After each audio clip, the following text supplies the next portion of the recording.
Selamat datang di channel Detektif Sanji, tempat berkumpulnya para pecinta One Piece yang haus akan teori, fakta tersembunyi, dan pembahasan mendalam seputar dunia ciptaan Eiichiro Oda. Di sini, kami tidak hanya mengikuti alur cerita, tapi juga menganalisis setiap petunjuk, menghubungkan fakta-fakta kecil yang sering terlewat, dan mencoba memecahkan misteri besar seperti siapa Joy Boy sebenarnya, apa tujuan sejati pemerintah dunia, hingga sejarah abad kekosongan yang selama ini ditutupi. Setiap video di channel ini disusun dengan riset yang mendalam, sudut pandang kritis, dan tentunya semangat nakama sejati.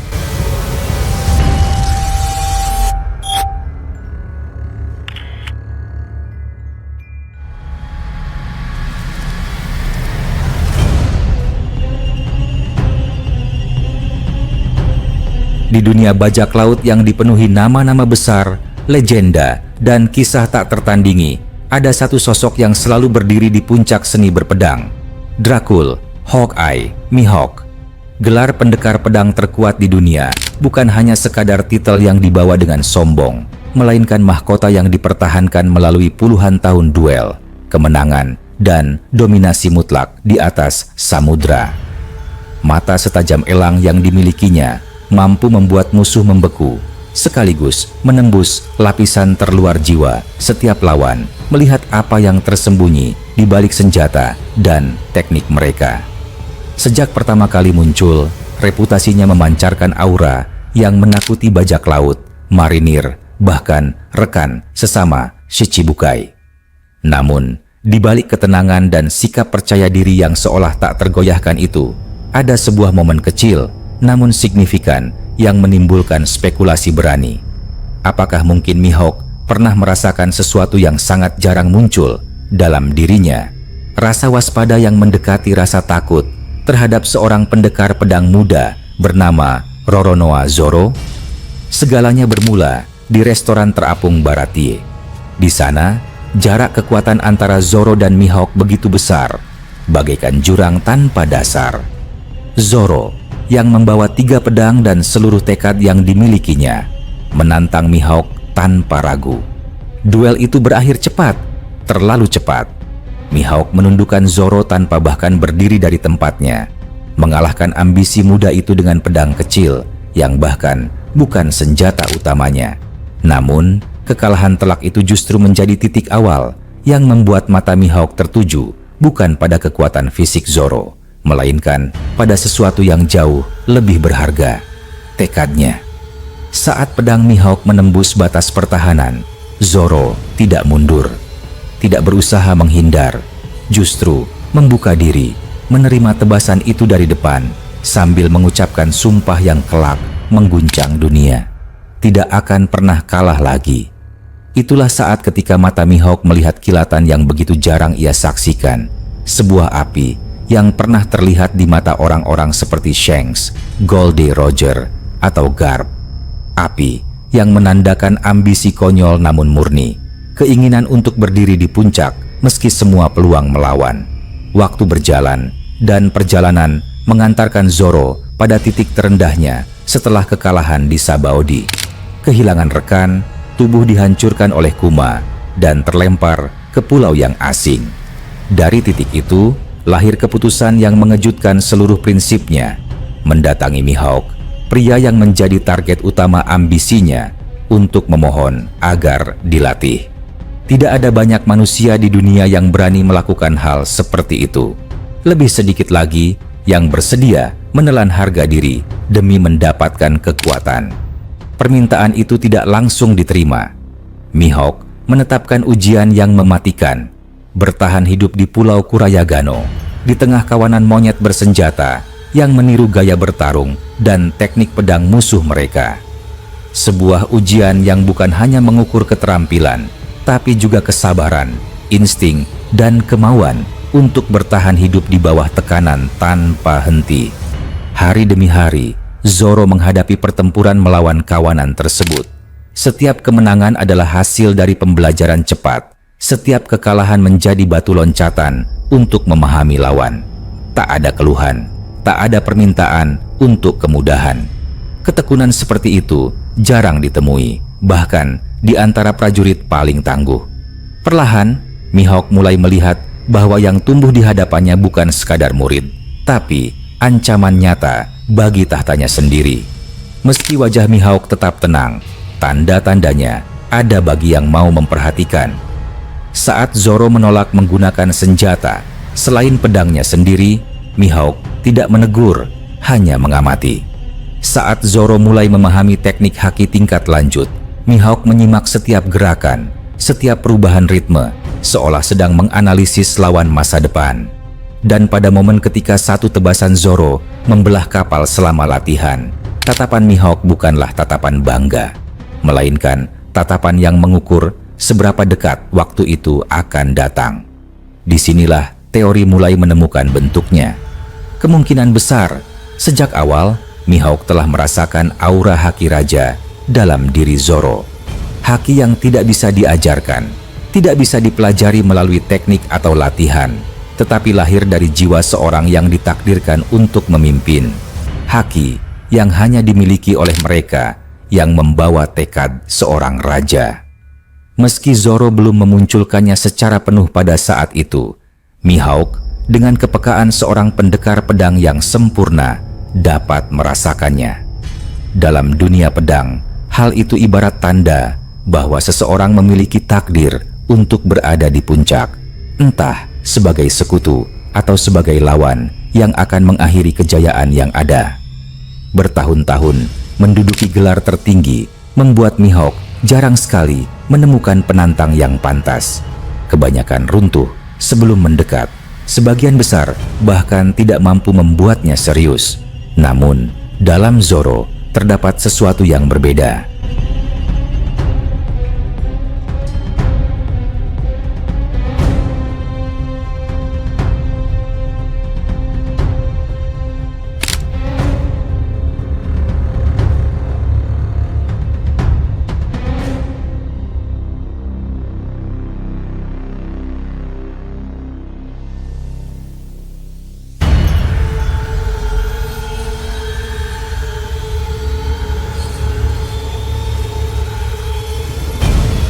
Luka, kekalahan, rasa malu, tidak ada yang mampu merobohkan tekadnya.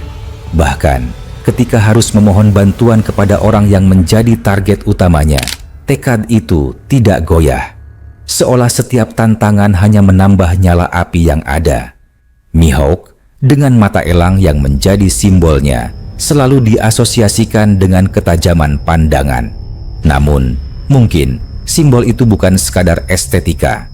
Mungkin mata itu benar-benar mampu melihat sesuatu yang tidak bisa dilihat orang lain, potensi yang belum muncul, aura seorang pemimpin, atau kekuatan yang belum diaktifkan. Saat pertama kali bertemu Zoro, yang terlihat mungkin hanyalah anak muda gegabah yang berlari menuju maut. Namun, setelah bertahun-tahun, yang tampak adalah calon penerus yang siap menggeser penguasa tertinggi seni berpedang. Ada alasan mengapa Mihawk cenderung menghindari keterlibatan penuh dalam peristiwa besar dunia.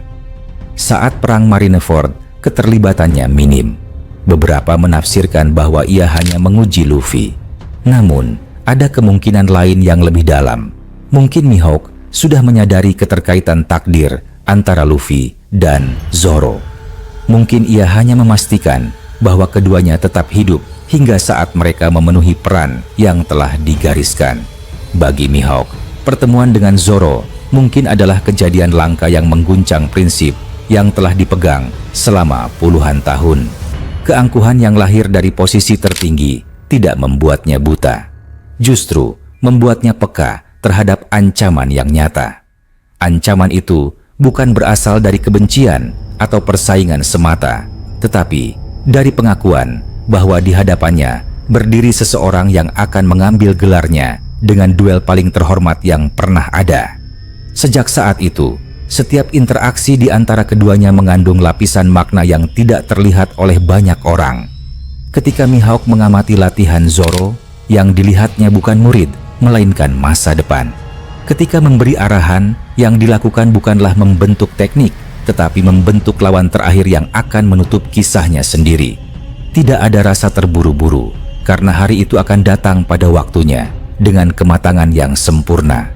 Mungkin inilah alasan mengapa Mihawk tidak pernah terlihat benar-benar menunjukkan seluruh kemampuannya di layar. Pertarungan penuh akan datang hanya ketika satu-satunya orang yang pantas itu berdiri di hadapannya, Roronoa Zoro. Hingga hari itu tiba, dunia hanya melihat sekilas kemampuan Mihawk. Bagi penguasa tertinggi pedang ini, duel itu bukan sekadar mempertahankan gelar, tetapi mengukir sejarah, memberikan warisan, dan mengakui penerus yang ditakdirkan untuk mengambil alih takhta. Dan ketika pedang mereka bertemu di bawah langit dunia One Piece, pertarungan itu tidak akan menjadi duel biasa. Itu akan menjadi akhir dari satu era dan awal dari era lain. Sebuah duel yang sudah diprediksi sejak pertama kali mata elang itu melihat kilatan api dalam diri pemuda 3 pedang di restoran terapung bertahun-tahun lalu. Sebuah duel di mana kemenangan tidak diukur hanya dari siapa yang berdiri di akhir, tetapi dari pengakuan yang terpatri dalam setiap tebasan, pengakuan bahwa perjalanan panjang telah mencapai puncaknya, dan janji yang dibuat dalam kekalahan mutlak di Baratie akhirnya ditepati. Haki Raja di ujung pedang, pertanda duel yang akan mengubah sejarah. Ada sesuatu yang selalu terasa aneh setiap kali nama Mihawk diucapkan dalam dunia One Piece. Gelar pendekar pedang terkuat di dunia bukan hanya simbol dari kemampuan teknis bertarung, tetapi juga tanda dari sebuah isolasi yang panjang. Gelar itu berarti tidak ada lagi orang yang mampu menantang secara setara. Dunia bisa memuji, dunia bisa menantang, tetapi pada akhirnya semua itu hanya berakhir dengan satu kesimpulan: tidak ada yang bisa melampaui. Posisi seperti itu, meskipun megah di mata banyak orang, sebenarnya adalah penjara yang sunyi. Tidak ada lagi rasa degup jantung ketika pedang bertemu pedang. Tidak ada lagi rasa khawatir akan kalah. Tidak ada lagi lawan yang benar-benar membuat darah mendidih. Dalam kondisi itu, kebosanan adalah musuh yang paling setia. Mungkin itulah mengapa saat mata Mihawk menatap Zoro di Baratie, sesuatu yang berbeda berdenyut di dalam dirinya. Bukan sekadar rasa ingin tahu, tetapi naluri seorang petarung yang tiba-tiba menangkap aroma langka. Aroma dari seseorang yang, meskipun lemah saat itu, membawa bibit yang suatu hari nanti akan menjadi ancaman mematikan. Di mata kebanyakan orang, Zoro hanyalah anak muda yang gegabah. Namun, di mata seorang penguasa puncak, terlihat sesuatu yang jauh lebih menakutkan. Potensi yang belum terasah, tetapi memiliki bentuk yang sangat jelas. Kemenangan mudah di Baratie tidak menghapus kesan itu, justru memperkuatnya. Bagi Mihawk, mengalahkan Zoro tidak memberikan kepuasan, tetapi meninggalkan rasa penasaran. Sumpah yang diucapkan Zoro saat menerima luka di dadanya menjadi gema yang tak pernah benar-benar hilang.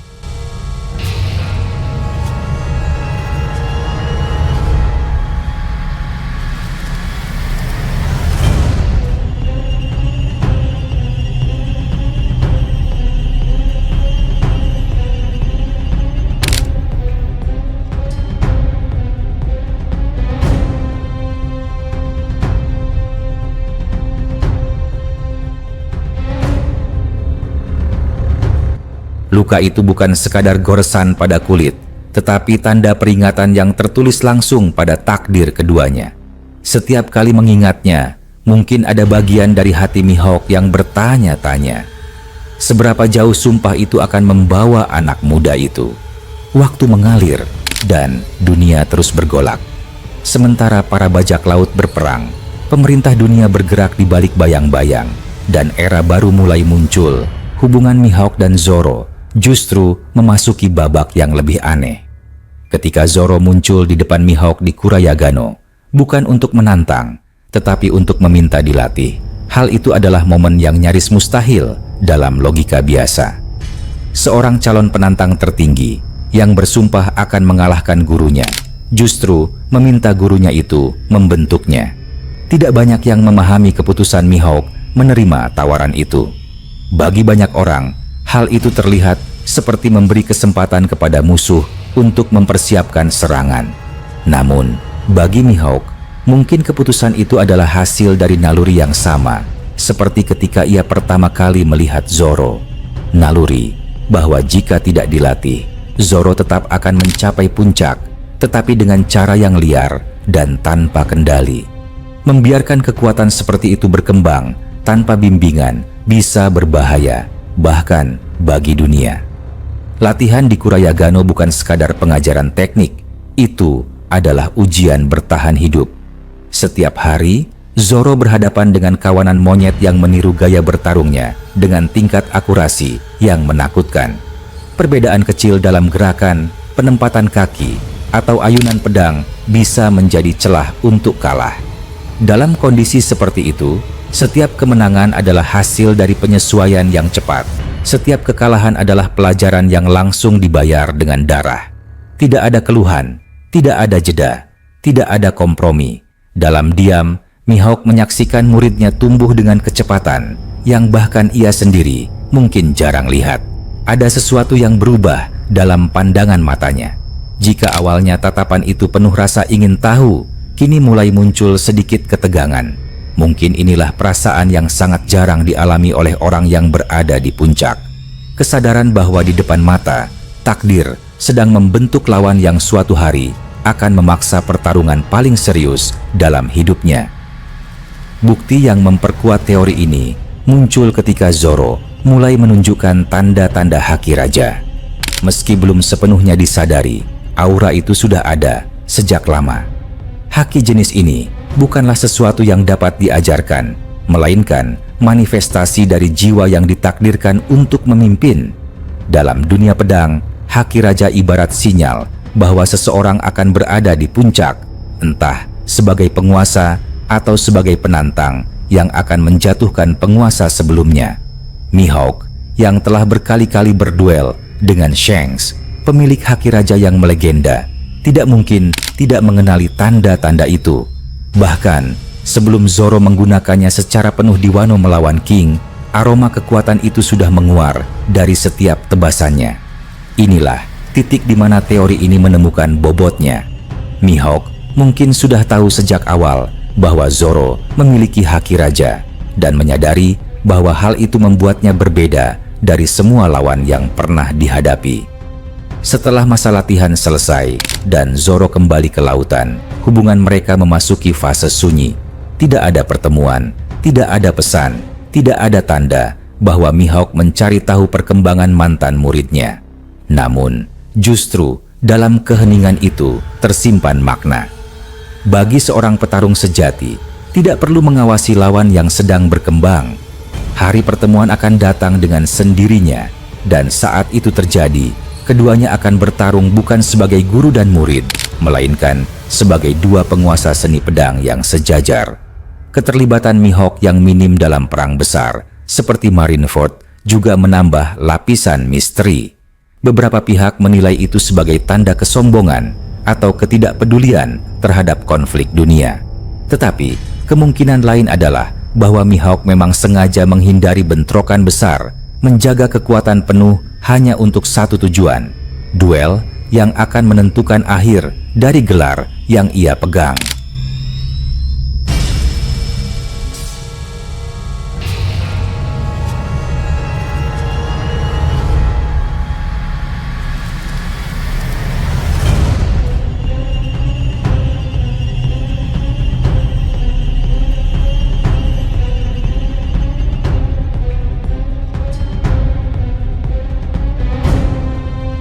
Dalam logika ini, semua tindakan Mihawk selama ini adalah bagian dari persiapan mental untuk pertarungan melawan Zoro. Jika hari itu tiba, duel tersebut tidak akan sekadar menjadi pertarungan antara dua pendekar pedang. Itu akan menjadi pertarungan yang memisahkan dua era. Dunia akan melihat akhir dari satu legenda dan awal dari legenda lain. Bagi Mihawk, kalah dalam duel seperti itu bukanlah kehinaan, melainkan kehormatan tertinggi, menyerahkan gelar kepada seseorang yang ia bentuk, seseorang yang ia akui, dan seseorang yang telah membuktikan diri melampaui batas-batas manusia biasa.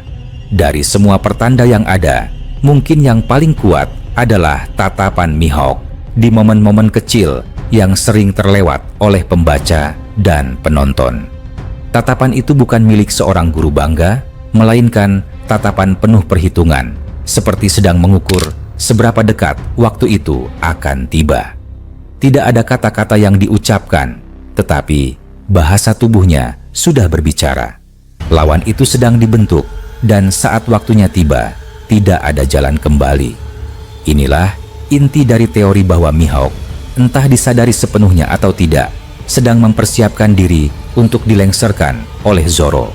Bukan karena kelemahan, tetapi karena naluri seorang pendekar pedang yang tahu bahwa pada akhirnya takhta hanya layak dipegang oleh yang mampu mengambilnya dengan cara paling terhormat, melalui duel satu lawan satu yang akan dikenang selamanya dalam sejarah dunia One Piece.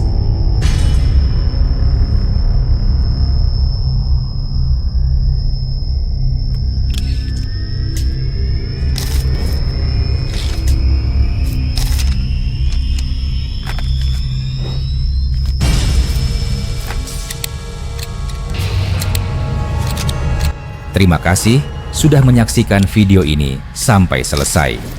Kalau kalian menikmati konten ini, jangan lupa klik tombol like, tinggalkan komentar di bawah, karena semua teori dari kalian juga sangat berarti dan bisa jadi bahan diskusi di video berikutnya. Dan tentu saja, klik subscribe serta aktifkan lonceng notifikasi supaya kalian tidak ketinggalan update terbaru dari kami. Sampai jumpa di video selanjutnya.